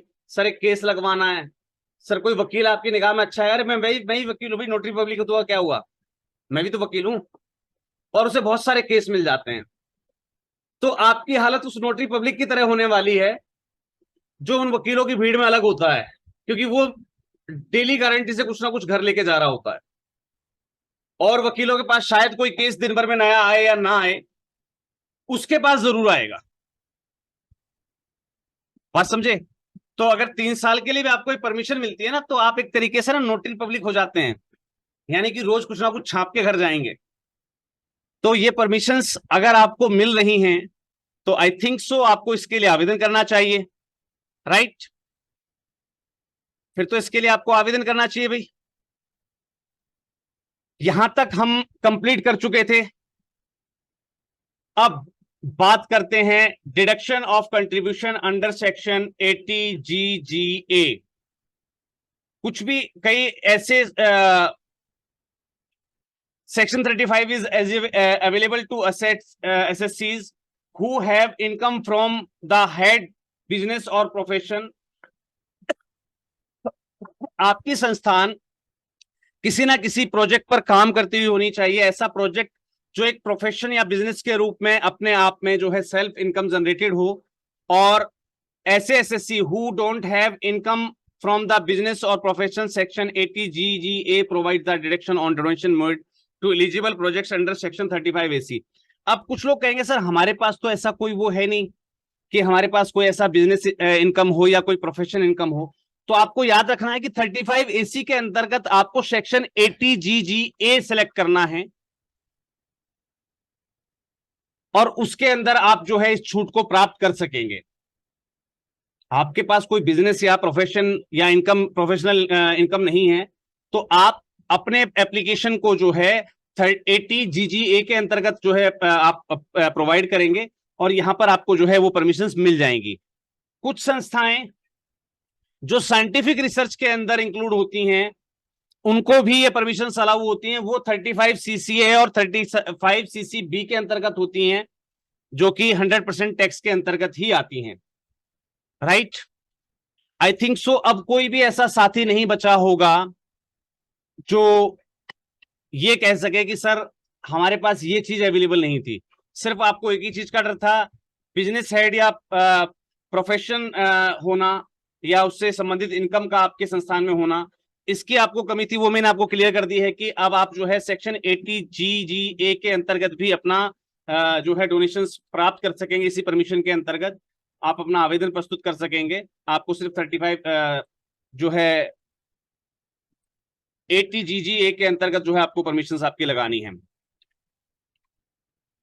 ATGGA के अंदर आपको अंडर सेक्शन ATGGA के अंदर आपको परमिशन लगानी है और आपको 35A की AC की परमिशन आपको मिल जाएंगी। हमारी संस्थान, हमारी टीम, आपको पता है द एनजीओ गुरु एक तरीके से पायनियर मैनेजमेंट कंसल्टेंट है, जो कि सभी प्रकार की एनजीओज, चाहे वो सिविल सोसाइटी हो, ऑर्गेनाइजेशंस हो, होस्ट ऑफ कॉर्पोरेट्स हो या चैरिटेबल इंस्टीट्यूशंस हो, सभी को जो है सर्विसेज प्रोवाइड करती है। इसके अंतर्गत हम सिंगल विंडो पर ही trust, society, ATG 12A, FCRA 35AC, section 35(1)(2), section 35(1)(3) आदि सभी सर्विसेज हम प्रोवाइड करते हैं। और हमारे साथ बहुत सारे जो कंसल्टेंट्स हैं वो भी फ्रेंचाइजी के रूप में हमारे साथ जुड़े हुए हैं। तो आप चाहें तो आप हमारे किसी भी ऑथराइज कंसल्टेंट से इस सर्विस के लिए आप अपना आवेदन प्रस्तुत करवा सकते हैं। हमारे ऑथराइज कंसल्टेंट से किसी भी प्रकार का कोई भी सेवा लेने के लिए आप हमारी नेशनल हेल्पलाइन नंबर पे कॉल कर सकते हैं। याद रखिएगा, अगर कोई भी मार्केट के अंदर अपने आप को the NGO Guru certified consultant offer करता है, अपने आप को प्रेजेंट करता है, तो आपको उससे किसी भी प्रकार का लेन देन करने से पहले हमारे इस हेल्पलाइन नंबर पे हमसे कंसल्ट कर लेना है कि वो राष्ट्रीय एनजीओ महासंघ से या द एनजीओ गुरु से सर्टिफाइड कंसल्टेंट है या नहीं है। और जल्द ही हमारी वेबसाइट theNGOguru.in पर भी हम ऐसे सभी अपने ऑथराइज कंसल्टेंट की लिस्ट को भी जो है अपलोड करने जा रहे हैं। फिर आप डायरेक्टली हमारी वेबसाइट से ही अपने किसी भी नियर बाई कंसल्टेंट को ऑप्ट कर सकेंगे अपनी सेवाओं के लिए। आज आपको ये चीज बड़ी अलग लगी होगी कि सर ने सारी जानकारी दे दी और फिर लास्ट में कह दिया भैया अप्लाई करना है तो मेरी कंसल्टेंसी ले लीजिएगा या हमारी कंसल्टेंट से संपर्क कर लीजिएगा, जो कि हमने आज तक कभी नहीं किया था। लगा होगा शायद आज आपको पहली बार ऐसा कि सर ने जानकारी को लगभग पूरा कर तो दिया, लेकिन आगे आपने क्वेश्चन मार्क खड़ा कर दिया कि सर्विसेज के लिए हमारे पास आ जाना। बिल्कुल भी नहीं कहूंगा सर, ये सर्विसेज या इस सर्विसेज में होने वाली सभी हेल्प आपको इस वर्कशॉप के अंदर प्रोवाइड की जाएंगी, बिल्कुल फ्री ऑफ कॉस्ट। हेल्प, ध्यान रखिएगा, कंसल्टेंसी और हेल्प आपको इस वर्कशॉप के अंदर फ्री प्रोवाइड की जाएगी। आपको करना क्या है, हरिद्वार में होने वाली वर्कशॉप का हिस्सा बनना है। वहां पर आप अपनी 35AC एप्लीकेशन के लिए अपने डॉक्यूमेंटेशंस लेकर आ सकते हैं। इस एप्लीकेशन से संबंधित अगर किसी भी प्रकार का कोई गवर्नमेंट शुल्क है तो वो आपको निर्धारित प्रारूप में बता दिया जाएगा, जो कि आपको दे रहेगा। इसके अलावा आपको किसी भी प्रकार का कोई भी कंसल्टेंसी चार्ज आपको नहीं देना पड़ेगा। अगर आप जो है वर्कशॉप के अंदर आते हैं तो यहां पर आपको ये एप्लीकेशन जो है इसको हेल्प, इसमें कंसल्टेंसी हेल्प आपको जो है बिल्कुल फ्री दी जाएगी। आपको गाइडलाइंस, आपको जानकारियां और वो प्रोजेक्ट जो यहां पर जमा करना है उससे संबंधित कंसल्टेंसी भी आपको बिल्कुल फ्री ऑफ कॉस्ट दी जाएगी। प्रोजेक्ट हम लिख के नहीं देंगे, प्रोजेक्ट आपको लिखना है, सिर्फ उसका जो प्रारूप रहेगा वो हम सेट कर देंगे कि वो आपका जो है कंसीडर कर लिया जाए। प्रारूप कौन सा रहेगा आपको ऑलरेडी जो है वर्कशॉप में सिखाए गए हैं। हमने स्पेशल जो है एक वर्कशॉप दी थी प्रपोजल राइटिंग की, जिसके वीडियोस अवेलेबल हैं चैनल पर। आपको उसी वे में अपना प्रपोजल लिखना है, सिर्फ हम उसमें आपको डायरेक्ट करते रहेंगे। जब भी आप कोई पॉइंट लिखें उस पॉइंट में हमारी टीम आपको फुल्ली डायरेक्ट करेगी कि आपको इसको ऐसे ऐसे बनाना है, इस प्रारूप में बनाना है। सैंपल कॉपीज आपको कुछ अवेल कराएगी, ठीक है। ये सारी आपको हेल्प प्रोवाइड की जाएंगी हमारी टीम की ओर से, लेकिन सिर्फ और सिर्फ उन्हीं संस्थाओं को जो 24 और 25 जून 2023 को होने वाली वर्कशॉप में हरिद्वार में आ रहे हैं, सिर्फ और सिर्फ उन्हीं संस्थाओं को ये हेल्प प्रोवाइड की जाएगी। आई थिंक सो मेरा मैसेज आपको बहुत ही क्लियर हो गया होगा। मैंने आज भी वही किया है कि मैंने आपके साथ कोई भी कंसल्टेंसी सर्विस या उसका ऑफर नहीं दिया आपको कि आप पैसा देकर पे करवाइए। आप अपने काम को बिल्कुल फ्री ऑफ कॉस्ट करवा सकते हैं। सिर्फ आपको अपनी वर्कशॉप को अटेंड करना है, वहां पर फिजिकली रूप से प्रेजेंट रहना है, और आप अपनी इस प्रोसेस से संबंधित जो भी आपको गाइडलाइंस चाहिए, दिशा निर्देश चाहिए, आपको हेल्प चाहिए, आपको किसी प्रकार के जो है टेम्पलेट्स चाहिए, एप्लीकेशन का टेम्पलेट चाहिए, आपको प्रपोजल का टेम्पलेट चाहिए, वो सभी आप हमारी वर्कशॉप में आकर हमसे प्राप्त कर सकेंगे। Is it clear to all of you? से clear? Is it clear to all of you? Say clear. Is it clear to all of you? Say clear. और एक विशेष जानकारी जो मैं आप लोगों के साथ अब शेयर करना चाहूंगा, जो कि आप लोगों के लिए बहुत जरूरी है, और इसके साथ ही हमारा सेशन जो है अब एंडिंग की ओर जाएगा। कल सुबह 13 जून 2023 कल सुबह 8 बजे एक वीडियो आपके साथ शेयर की जा रही है। Explore the federation. आपके नेशनल एनजीओ फेडरेशन को मैंने बहुत ज्यादा एक्सप्लोर किया है इस वीडियो के अंदर। इस वीडियो की लेंथ कुल 13 मिनट 52 सेकंड, यानी कि लगभग 14 मिनट की लेंथ है इस वीडियो की। आपने आज तक मेरी कोई बात मानी हो या नहीं मानी हो, एक चीज मैं आपसे जरूर कहूंगा, आपने आज तक कोई वीडियो देखी हो या ना देखी हो, लेकिन इस वीडियो को जरूर देख लीजिएगा, जो कि इस वीडियो का टाइटल भी कहता है कि आप कोई और वीडियो देखो या ना देखो, ये वीडियो जरूर देख लेना। और इस वीडियो को आज तक आपने कोई वीडियो शेयर की हो या ना की हो, कल इस वीडियो को आप स्वेच्छा से कितना मैक्सिमम शेयर करते हैं वो आपको करके दिखाना है। मुझे कहना नहीं है, मुझे शो नहीं करना है, मुझे शो आउट करने की भी आवश्यकता नहीं है आपको कि सर मैंने ये कर दिया, नहीं। कल आपको कितने एफर्ट्स आप लगा सकते हैं वो आपको देखना है।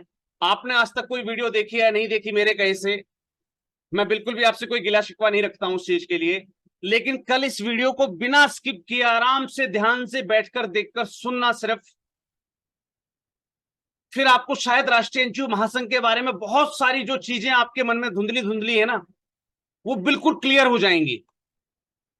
उसके बाद आपको पता लगेगा कि आप किस प्लेटफॉर्म पर हैं। आप इस जानकारी को अन्य संस्थाओं के साथ साझा करना चाहिए नहीं करना चाहिए, वो आपका विवेक पर निर्भर करता है। लेकिन मेरा आपसे अनुरोध जरूर रहेगा कि आज तक आपने किसी वीडियो को शेयर किया या नहीं किया मुझे नहीं पता, लेकिन कल सुबह दिल थाम कर बैठिएगा।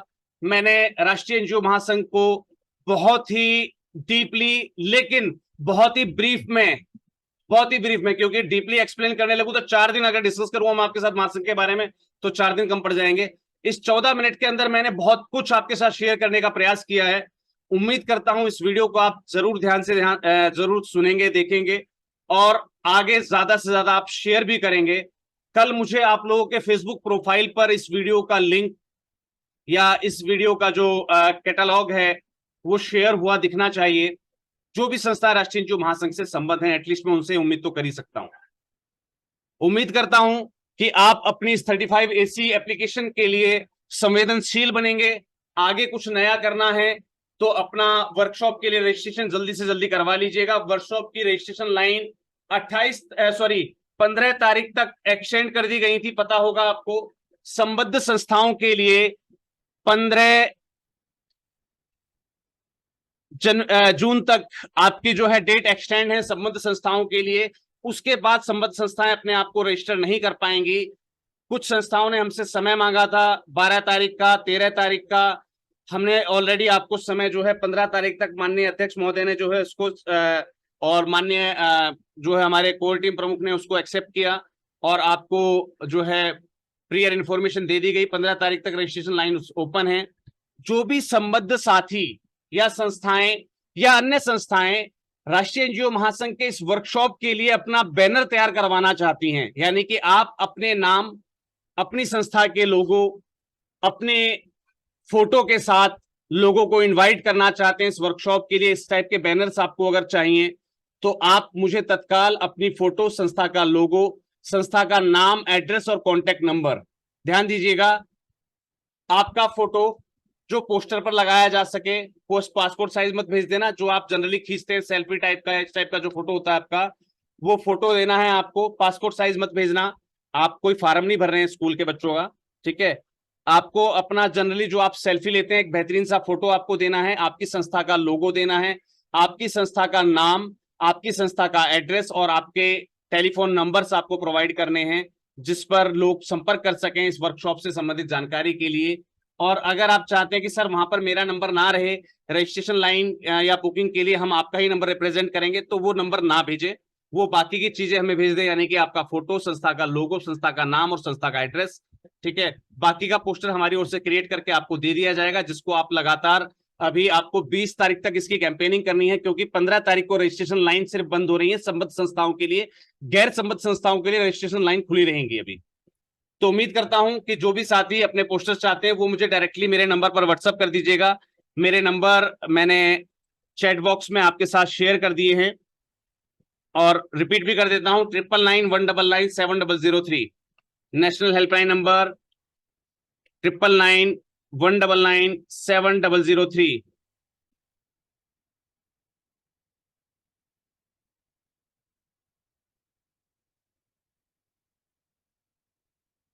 नेशनल हेल्पलाइन नंबर 9991997003 आपके साथ शेयर कर दिया गया है। इस पर आप मुझे डायरेक्टली व्हाट्सअप कर सकते हैं। आज रात में ही आपका पोस्टर आपको जो है सर्व कर दिया जाएगा, और उसको आप मैक्सिमम टू मैक्सिमम शेयर करके आप जो है वहां पर संस्थाओं को आप आमंत्रित कर सकते हैं। और याद रखिएगा, आपके उस पोस्टर में एक रेफरेंस कोड भी दिया जाएगा। आपके उस पोस्टर में एक रेफरेंस कोड दिया जाएगा। उस रेफरेंस कोड के माध्यम से रजिस्ट्रेशन करने वाली संस्थाओं को, यानी कि जैसे ही आपके रेफरेंस कोड से 4 संस्थाएं अपने आप को रजिस्टर करती हैं, तो ऑटोमेटिकली आपकी तरफ से एक व्यक्ति की एंट्री फ्री हो जाती है। राइट, आपको ये ऑफर पता होना चाहिए। अगर आपके रेफरेंस से 4 संस्थाएं, 4 अलग अलग संस्थाएं अपने आप को रजिस्टर करती हैं, चाहे वो सिंगल में आ रही हो, चाहे वो 2 मेंबर आ रहे हो, चाहे वो 4 मेंबर आ रहे हो, लेकिन हर एक संस्था, यानी कि अलग अलग संस्थाओं के 4 रजिस्ट्रेशन अगर आपकी तरफ से होते हैं, तो ऐसे में आपकी तरफ से एक एंट्री बिल्कुल निःशुल्क होती है। या 5वीं एंट्री का जो चार्ज हमें प्राप्त होता है, यानी कि 5वें रेफरल से जो चार्जेस हमें प्राप्त होते हैं, वो आपको कंट्रीब्यूट कर दिए जाते हैं एज ए डोनेशन। तो कल जो आपको पोस्टर, आज आपको जो आपको पोस्टर रिसीव होंगे, आपके अपने पोस्टर, उस पर आपका एक रेफरेंस कोड होगा, जिसको आप ज्यादा से ज्यादा शेयर करेंगे तो लोग आपके रेफरेंस कोड को यूज करते हुए इस वर्कशॉप के लिए, अन्य किसी काम के लिए अपने आप को रजिस्टर कर पाया करेंगे। और रेफरेंस कोड की व्यवस्थाएं आगे के सभी प्रोग्राम्स के लिए जो है वैलिडेट कर दी गई हैं, ऑलरेडी साइट्स पर भी वैलिडेट है, लेकिन कल आपको बहुत कुछ नया मिलेगा उस वीडियो के अंदर। तब आपको पता लगेगा कि राष्ट्रीय एनजीओ महासंघ आपको क्या क्या प्रोवाइड करता है, क्या क्या प्रोवाइड करने वाला है, क्या क्या प्रोवाइड कर चुका है। आई थिंक सो आप लोग उस वीडियो के लिए बहुत ज्यादा एक्साइटेड होंगे, क्योंकि we are going to explore the national NGO federation. हमने उसमें नेशनल एनजीओ फेडरेशन को एक्सप्लोर किया है, और उम्मीद करता हूं कि आप लोग उस वीडियो को कल ज्यादा से ज्यादा शेयर जरूर करेंगे। सुबह 8 बजने के बाद आप लोगों की एक्टिविटीज मुझे मिलनी चाहिए ग्रुप के अंदर। कल मैं ग्रुप के अंदर कोई लिंक शेयर नहीं करूंगा, कल मैं उस वीडियो को ग्रुप के अंदर नहीं डालूंगा। मैं चाहता हूं कि कल आप लोग उस वीडियो को रिप्रेजेंट करें कि आपने आज तक ये चीज देखी या नहीं देखी, लेकिन ये चीज जरूर देखना। जैसे हम कई मूवीज को प्रमोट करते हैं ना, कि भाई आपने कोई और मूवी देखी हो ना देखी हो, द कश्मीर फाइल जरूर देखना, है ना, या द केरला स्टोरी देखना, ये या फिर या ये स्टोरी जरूर देखना। तो ऐसे ही कल आप रेकमेंड करेंगे हर एक ग्रुप के अंदर, चाहे वो व्हाट्सएप ग्रुप हो या फेसबुक ग्रुप हो। कल मैं किसी भी ग्रुप के अंदर कोई भी लिंक शेयर नहीं करूंगा, कल आपको शेयर करनी है वीडियोस। ये मैंने ड्यूटीज अब आप लोगों की दे दी है कि आप लोग अब कोई ना कोई हर दिन एक नई वीडियो शेयर करा करें, आपके चैनल पर देखें आप कौन सी वीडियो संस्थाओं के जानकार मतलब उपयोगी साबित हो सकती है, कौन सी वीडियोस अच्छी हैं, किसके व्यूज बहुत अच्छे हैं, आप उनको खुद शेयर किया करें। अब मेरा काम खत्म करवा दीजिए, कुछ काम अपने ऊपर हैंडओवर करवा लीजिए।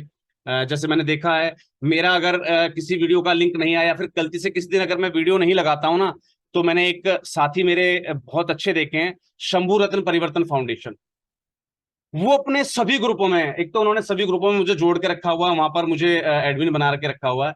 मेरा कोई लिंक आए ना आए, अगर आज चैनल पर मेरी वीडियो नहीं आएगी ना, तो वो किसी पिछली जरूरी और उपयोगी वीडियो को उठाकर अपने ग्रुप में शेयर जरूर करते हैं। ये मैंने उनकी आदत देखी है। याद रखिएगा, यहां पर हम बहुत सारे साथियों का नाम लेते हैं हमेशा। फेसबुक पे चले जाइए आप, फेसबुक पे अगर मेरा कोई कंटेंट आएगा ना, तो राजपूत कल्याण समिति या अनिल जी उसको शेयर जरूर करते हैं, है ना। बेटिया फाउंडेशन का उस पर कमेंट जरूर मिलेगा, अवध फोक एंड आर्ट ग्रुप का उस पर शेयर या कमेंट जरूर मिलेगा। तो आप लोग करेंगे तो हमें दिखाई देगा, और ऑब्वियस सी बात है। आप अगर नहीं करेंगे तो शायद नजर नहीं आएगा। अब मैं, समय हमारा लगभग कंप्लीट हो गया इस मीटिंग का। मैं मीटिंग को जो है हैंडओवर करना चाहूंगा माननीय अध्यक्ष महोदय की ओर, कि सर अपने शब्दों के साथ इस मीटिंग को जो है अब एंडी की ओर लेकर चलें। Thank you, over to you sir. Thank you sir, thank you sir, सभी को धन्यवाद, सभी को नमस्कार। सर मैं इसमें मीटिंग में एक पार्टिसिपेंट जुड़े हुए हैं, आशा तिहाद जी, जरा मैडम आप अपना आप अनम्यूट करके जरा बताइएगा, क्योंकि आपका नाम मैं शायद पहली बार देखा है। किस संस्था को आप रिप्रेजेंट कर रहे हैं सर? देखना, आशा देहात जी, इन्हें अनम्यूट। आशा देहात, आशा जी। अपने आप को अनम्यूट कीजिए मैम।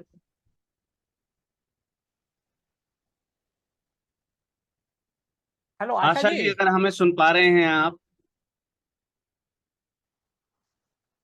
आशा जी, अगर आप मुझे सुन पा रहे हैं तो अपने आप को अनम्यूट कीजिएगा प्लीज। शायद वो सर अपने आप को रिप्रेजेंट नहीं करना चाहते हैं, कोई बात नहीं। नहीं सर, एक और देखिए, एक और इसमें मीटिंग में जुड़े हुए थे, अभी 5 मिनट पहले वो उन्होंने अपने आप को आउट करा मीटिंग से, कोई बात शिवराम नहीं सर। शिवहरे जी। कोई बात नहीं सर, मैंने आज के लिंक को काफी जगह शेयर करने के लिए कहा था नहीं नहीं, लिंक में। चलो सर वो बात ठीक है, फिर सर थोड़ी जानकारी तो हो ना सर, बिल्कुल बिल्कुल किस बिल्कुल। एनजीओ से। हाँ चलो सर, कोई नहीं सर, कोई नहीं, वो नहीं बताना चाह रहे, कोई नहीं। साथियों, जैसे अभी आपने सर को सुना, 35 AC सर, कहने को बहुत छोटे से 2 शब्द हैं कि 35 AC, केवल 4 शब्द है, 35 और AC। मगर इसकी जो रिकमेंडेशन है, ये जो अपने आप में प्रोजेक्ट है, बहुत बड़ा प्रोजेक्ट है सर। जो भी संस्थाएं, जो भी साथी इसके लिए पार्टिसिपेट करना चाह रहे हो, जो भी इसमें अपने आप को अप्लाई करने चाह रहे हो, सर आप लोगों, क्योंकि कुछ लोगों के जो 80 GB डॉक्यूमेंट्स रिक्वायर्ड नहीं है, 80 GB आप लोगों के पूरे नहीं है। मैं कब से कहता आ रहा हूँ, आप अपने डॉक्यूमेंट्स को कंप्लीट कीजिए। अगर आप लोगों के डॉक्यूमेंट्स कंप्लीट होते ना, तो शायद आपके लिए बहुत अच्छा ये प्रपोजल सर ने जो दिया है, ये बहुत हाई लेवल। देखिए सर ने आपको उठा के ना एक सिंगल नीचे वाले पायदान से, जैसे होता है ना, फर्श से अर्श तक, सर ने आपको जो जानकारी दी है ना, 35 AC से ऊपर कोई प्रोजेक्ट नहीं है आज गवर्नमेंट के उसमें। मगर फिर भी आप लोगों से रिक्वेस्ट है सर, आप इसमें देखिए, अगर कोई भी करने से पहले ना सर, इसकी साइटों को और जो अब तक गवर्नमेंट प्रोजेक्ट मिले हैं ना, उनको बहुत अच्छी तरह विजिट करना, गूगल पे अच्छी तरह देखना। क्योंकि सर ये जो नाम इसमें होता है ना, इसको भारत का राजपत्र, इंडिया गैजेट में नाम इसका दिया जाता है। मेरा खुद 35 AC में आया हुआ है, इसलिए मैं बता रहा हूँ आपको। आप इसमें 100 करोड़ का भी प्रोजेक्ट डाल सकते हैं, 200 करोड़, 1000 करोड़ का भी प्रोजेक्ट डाल सकते हैं। मगर आपकी कैपेसिटी, आपकी एक पावर, आपकी डॉक्यूमेंटेशन में इतना जान होने चाहिए। डॉक्यूमेंट प्रोजेक्ट बहुत अच्छा है, इसको बहुत अच्छा, आपके पास डोनर की लिस्ट आ जाएगी। आपको 35 AC में जैसे ही आपका इंडिया गैजेट पे नाम आएगा, आपके पास खुद उनके एजेंसियों के फोन आ जाएंगे कि सर हम आपको डोनेशन देने के लिए तैयार है, आपको घर बैठे कोई। मगर उससे पहले मेरी, जैसे सर ने अभी बताया कि वर्कशॉप से पहले कोई, जो आप लोगों ने एड्रेस लिख लिया होगा, किसी सभी साथी से मेरा अनुरोध है, कम जानकारी रखकर कहीं वो अपने डॉक्यूमेंट्स को अप्लाई ना करने। वो सिर्फ सबको मेरी सलाह है। वैसे आप अपनी इच्छा के खुद मालिक है, आप अपने आप आवेदन भर के खुद भी आप अप्लाई कर सकते हैं। अगर आपने 24-25 जून से पहले, वर्कशॉप अटेंड करने से पहले ही अपना ज्ञान लगा दिया, ज्ञान आपके अंदर होगा, बहुत कुछ होगा, मगर अपने ज्ञान के आधार पर आपने प्रोजेक्ट सबमिट कर दिया, तो शायद देखिए सर, वो एक कमेटी ऐसी है, उसमें आगे आप फिर आगे आपका कभी प्रोजेक्ट कंसीडर होगा या नहीं, ये बहुत बड़ी बात होगी। आपसे सभी से अनुरोध है, आप थोड़ा देखिए, बहुत ज्ञानी हो सकते हैं, आप लोग बहुत ज्ञानी होंगे, मगर आप अपना ज्ञान लगा के इस प्रोजेक्ट को, अभी एप्लीकेशन को जब तक आप वहां देख ना लें, आपको कोई स्पेसिमिन कॉपी ना हम दिखा दें, क्योंकि सर देखिए मेरे पास भी है। अब इसमें कुछ लोग मेरे से कहना चाहेंगे, मैं अपना जो प्रोजेक्ट है 35 AC का 58A फॉर्म, मैं सर आपको सबको 24 और 25 जून को मैं खुद अपना आपको, जो जो मैंने डॉक्यूमेंट वहां सबमिट करे होंगे, जो मेरा प्रोजेक्ट अप्रूव्ड होगा, और इंडिया गैजेट आपको वहां देखने को मिल जाएगा 24-25 जून को। 58A फॉर्म कैसे भरा जाता है, मैं आपको खुद लाइव दिखाऊंगा। मेरे जो भरे हुए, मैं सारे अपने सर्टिफिकेट लेकर आऊंगा। वो क्या कहते हैं, जो नेशनल कमेटी के द्वारा जो मेरे को लेटर आया है, जो 2 सैंक्शन लेटर आए हैं, वो आपको देखने को वहीं मिलेंगे। मेरे इंडिया गैजेट वो आपको देखने को मिलेगा। इसीलिए मैं आपसे फिर दोबारा रिक्वेस्ट कर रहा हूँ कि आप लोग अपना ज्ञान लगा के प्लीज, प्लीज और प्लीज, आपको जो सर ने एड्रेस दिया है उस पर लेटर मत भेज देना। सर अल्प ज्ञान बहुत हो सकता है, अल्प ज्ञान के चक्कर में आप आने वाले दिनों के लिए अपने प्रोजेक्ट को मत खत्म कर देना। होता है सर कि हमको तो सर ने बहुत अच्छा प्रोजेक्ट, सर उसमें जो जोग्राफिकल, सर ने देखिए उसमें लैंगिट्यूड, लैटिट्यूड, आपको सारे प्रोजेक्ट चाहिए होंगे, और उसमें जो आपको वहाँ बजट दिया जाएगा ना, हर चीज का एक अलग अलग, वहाँ आपको एक्सेल शीट में बजट पेश करना है, आपको कई तरीके की वैसी कंडीशंस है, उसमें किस तरीके से आपको देना है, ये सारी चीज आपको लाइव दिखाई जाएगी। मेरे मेरे पास है, मैं अभी साथी को कह दूं कि कुछ साथी मेरे से कल ही फोन करके पूछने लग जाए कि सर अपना वो भेज देना, सर मैं किसी को नहीं दूंगा, पहले तो नहीं सर, सबसे मैं माफी चाहूंगा। वर्कशॉप के लिए प्रिजर्व किया हुआ है सर। वर्कशॉप में मैं 58 भी दिखाऊंगा, मैंने जो अपनी रिपोर्ट सबमिट करी है वो भी आप लोगों को दिखाऊंगा, गैजेट भी दिखाऊंगा आप लोगों को, क्योंकि सर ने आपको जो इन्फॉर्मेशन है अर्थ से फर्स्ट से अर्थ तक वाली बहुत बड़ी इंफॉर्मेशन दे दी है। अब ये आप लोगों के ऊपर है, आप लोगों के डॉक्यूमेंट, अभी आपके पास इतना समय है, आप अपने डॉक्यूमेंट्स को कंप्लीट करा लें, बैलेंस शीट को कंप्लीट करा लें। अगर आप 26 तारीख को 26 जून को भी अप्लाई करने चाहते हैं तो आपके पास बैलेंस शीट कंप्लीट होनी चाहिए, ATG 12 होना चाहिए, आपकी क्या कहते हैं एनुअल रिपोर्ट, एक्टिविटी रिपोर्ट, जितने भी डॉक्यूमेंट्स है सारे कंप्लीट होने चाहिए। अगर आपके डॉक्यूमेंट्स कंप्लीट नहीं हुए तो फिर आप एलिजिबल नहीं होंगे। दूसरी बात सर यह है, आप उसको देखिए और उसमें आप कमेंट्स करिए। सर आपकी जो वीडियो देखेंगे हर हम उस कमेंट्स को चेक करेंगे किसने देखा है। देखिए आपको हम कोई किसी तरह की बात नहीं है, मगर आपके कमेंट से पता लग जाएगा कि आपने देखी है। कमेंट सबके लिए कंपलसरी होगा, लाइक और कमेंट। कल की एक्सप्लोर जो वीडियो आगे 8 बजे आप अपने सब कमेंट, चाहे कुछ भी अच्छा या बुरा जो भी देखिए, तो उससे हमें ये पता लग जाएगा कि आप क्या चाहते हैं, आपका हमारे आप इस महासंघ से क्या उम्मीद रख रहे हैं, आगे हम आप लोगों को क्या पेश करें, क्योंकि बहुत कुछ है हमारे पास देने के लिए, बहुत कुछ देने के लिए, देने वाले तो कुदरत है, हमारे पास तो कुछ नहीं है, बस आपको एक गाइडेंस दे सकते हैं। एक बहुत अच्छा एक प्लेटफॉर्म आपके अभी जो 2 वेबसाइट्स आ रही है हमारी, उस वेबसाइट्स में आपको क्राउड फंडिंग और यानी NGO के बारे में जो जो आपको इंफॉर्मेशन चाहिए, तो वो सब आपको अवेलेबल होगी। अगर इस दौरान अभी आपको और भी कुछ चाहिए, जैसे अभी कुछ गवर्नमेंट प्रोजेक्ट की सर ने इंफॉर्मेशन दी हुई है, UP state AIDS control society का निकला हुआ है, NCW का निकला हुआ है, और जो भी प्रोजेक्ट निकले हुए हैं उनकी सबको आपको जानकारी मिलती है। समय काफी हो चुका है, आप लोगों से मिलेंगे। और सर एक चीज और, जितने भी साथी, देखिए बहुत से लोग ये सोच रहे हैं कि भाई उस दिन तुझे मुझे एक शादी में जाना है, मैंने अपने बच्चों के साथ वो प्रोग्राम बना लिया सर, मैं 24-25 को मैं बहुत बिजी हूँ। तो सर देखिए अगर इसी दौरान आपके पास मिनिस्ट्री से कॉल आ जाती है, एक लेटर आ जाता है कि आपके प्रपोजल राइटिंग के लिए, या कोई CSR एजेंसी आपको लेटर भेज देती है, आपकी जो ना इसको एक मीटिंग कॉल की जा रही है जिसमें आपको एक प्रोजेक्ट के सिलसिले में आपको अपनी प्रेजेंटेशन देनी है, तो शायद सर आप वहाँ प्रेजेंट होंगे, या आपका जो अपना शेड्यूल है आप उस पर घूमने निकल जाएंगे, या आपका जो एक पर्सनल काम होगा उसको करेंगे। सर इस वर्कशॉप को एक आप बहुत प्रायोरिटी बेसिस पे लें। आप ये देख लीजिए कि आगे अपनी NGO को आगे बढ़ाना है या घूमना फिरना, जो भी आपकी एनी हो। तो मेरी आप सब लोगों से रिक्वेस्ट है, आप जल्दी, जिन लोगों ने अपना अभी वो नहीं करा, रजिस्ट्रेशन नहीं करा है वर्कशॉप के अंदर, वर्कशॉप में रजिस्ट्रेशन करें, अपने सभी साथियों को। बहुत नॉमिनल चार्जेस रखे हैं, रहने और खाने, कोई ऐसा नहीं है कि बहुत अधिक वैसे रखा है। आपकी संस्था के, आप फैमिली के साथ आइए ना, फैमिली के साथ 4999 में सर आने जाना रहना, कहीं आप जाएंगे हिल स्टेशन पे तो इतना तो 4 आदमी का रहने खाने का लग जाएगा, बहुत नॉमिनल प्राइस में जो आपको वहां जो जानकारी दी जाएंगी, एक उस जानकारी का कोई जवाब नहीं। इसलिए सभी साथियों का बहुत बहुत धन्यवाद जो आपने अपना इतना समय निकाला। ओवर टू यादव जी, धन्यवाद। धन्यवाद सर, बहुत बहुत धन्यवाद। और मैं फिर से एक बार रिपीट करना चाहूंगा, कल की वीडियो पर आपके कमेंट्स को मैं पर्सनली ऑब्जर्व करूंगा, क्योंकि कल मैं कहीं भी ग्रुप में लिंक शेयर करने नहीं जा रहा हूं, कुछ नहीं करूंगा। कल मैं सिर्फ और सिर्फ आप लोगों के कमेंट्स वहां पर शेयर करूंगा। वहां पर मुझे आपकी प्रतिक्रियाएं चाहिए, आपके हर एक कमेंट को मैं खुद पर्सनली जो है उसको व्यू करूंगा, और उस पर मैं पर्सनली आपको अपना व्यू, आपके कमेंट के प्रति मेरा जवाब, वो भी मैं आपको पर्सनली समय पर दूंगा। यानी कि आपने कमेंट डाला, विद इन 10 मिनट्स आपको मेरा जवाब भी वहां पर मिल जाएगा, जो कि मेरे पर्सनल ऑथेंटिकेशन से आएगा। तो आई थिंक सो कल के लिए हम और आप सभी एक्साइटेड हों, और ज्यादा से ज्यादा उस वीडियो को शेयर कर देना है। कल उस वीडियो को वायरल करने की जिम्मेवारी मैंने आप लोगों पर छोड़ दी है, कि आप उसको कैसे वायरल करते हैं मुझे नहीं पता।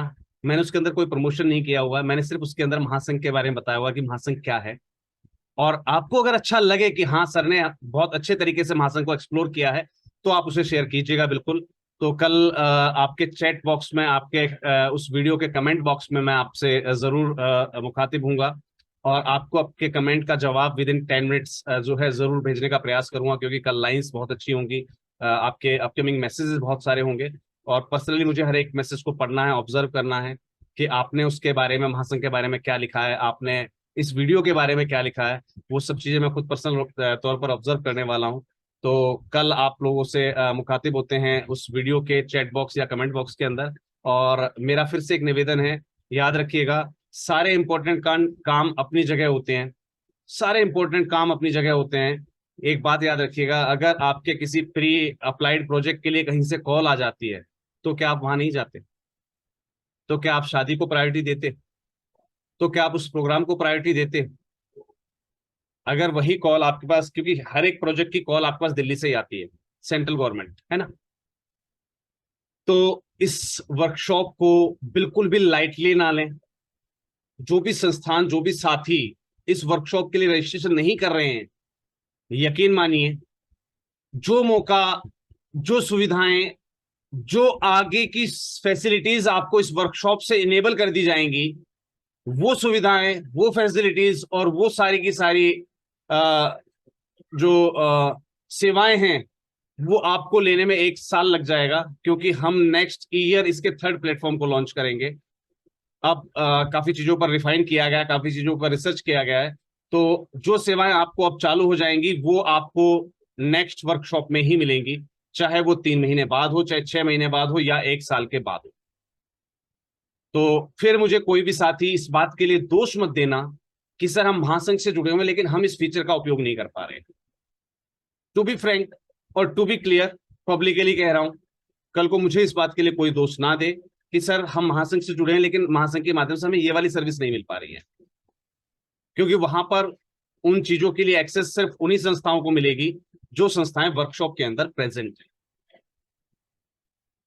Thank you, thanks a lot to all of you, have a great day, good night to all of you.